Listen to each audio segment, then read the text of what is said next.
Nous sommes dans une séance d'écoute mutuelle, nous avons fixé un temps, nous voulons travailler, comme le veulent les 5 principes de l'écoute mutuelle, nous voulons travailler sur nos émotions, utiliser notre temps de session au mieux pour nous libérer, repousser nos limites, nos croyances limitatives, nos restrictions sur le plan de l'expression émotionnelle, les repousser pour augmenter notre liberté. Et il y a des pièges à éviter.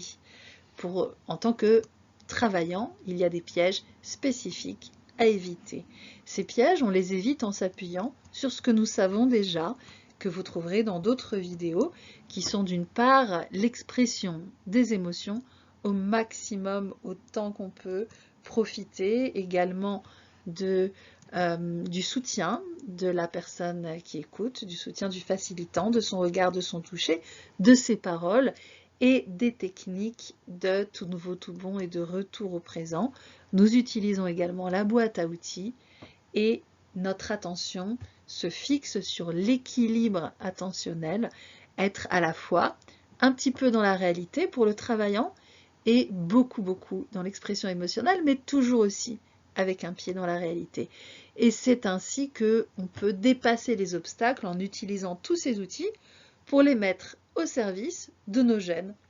Donc, j'ai un peu honte de travailler sur tel sujet, je vais dire, je ne veux pas travailler tel sujet, j'ai beaucoup trop honte, et je vais exprimer cette honte, et peut-être ensuite utiliser le scanning, essayer de regarder quand est-ce que j'ai eu honte avant, etc. Enfin, toutes les techniques en travaillant sur la honte, plutôt qu'en essayant de travailler en force sur le sujet de base. Donc, on utilise toutes ces techniques sur les freins, sur les résistances que nous pouvons éprouver.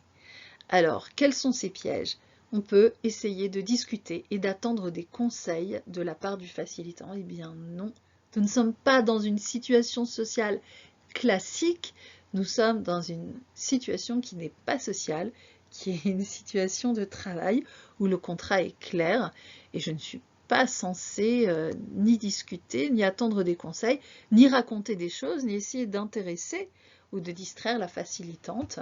Pas du tout, ce temps est le mien, c'est très clair, et le facilitant deviendra le travaillant après et bénéficiera du même temps. Il est tout à fait honnête de prendre ce temps pour soi-même, c'est même le contrat.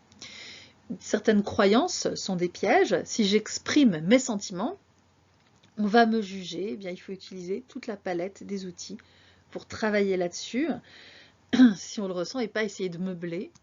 Analyser au lieu de ressentir, ça c'est une tendance très très classique, et la raison est merveilleuse pour justifier ce que nos sentiments nous font faire, mais non, travaillons sur les sentiments, et la raison reviendra avec plus de liberté après.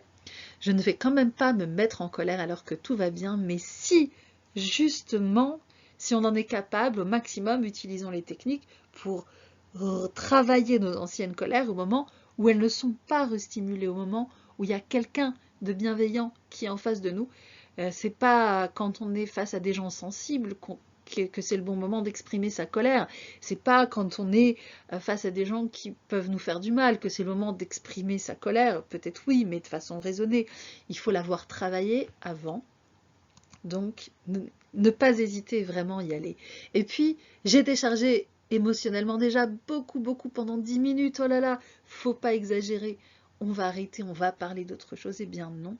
Tant que de la décharge émotionnelle est disponible, tant que de la catharsis est prête à s'effectuer, à travers des rires aussi hystériques que possible, des cris de colère, des pleurs de tristesse ou de toute autre chose, et les bâillements aussi d'ailleurs, ça fonctionne, ou les tremblements, tant que la décharge émotionnelle est en cours, eh bien il faut la poursuivre, bien sûr. On se souvient avec l'équilibre attentionnel, on n'est pas immergé totalement dans l'émotion, on a un pied dans la réalité et dans la sécurité du présent, et c'est ça qui fait que la décharge émotionnelle est régénérante. Et je n'y arriverai jamais, laisse tomber. Nos doutes par rapport à l'écoute mutuelle elle-même, on les traite en session sans problème. On ne s'arrête pas à « je n'y arriverai jamais » comme une croyance qui nous limiterait pour toujours, mais on utilise « je n'y arriverai jamais » comme point de départ pour contredire « ah si je vais y arriver, je sens que je l'ai, ben non je l'ai pas, ben ça me fait rire ou ça me fait pleurer », enfin plein de choses se produisent. C'est entièrement de la faute de l'autre. Quand on est face à une difficulté, on peut se dire c'est entièrement de la faute de l'autre. Ça sert à rien que je travaille en session, l'autre c'est vraiment... Eh bien non, en écoute mutuelle, on ne considère pas ça. On considère qu'il faut essayer de voir ce que nous pouvons faire à chaque situation. Et voilà la troisième série de pièges à éviter pour le travaillant.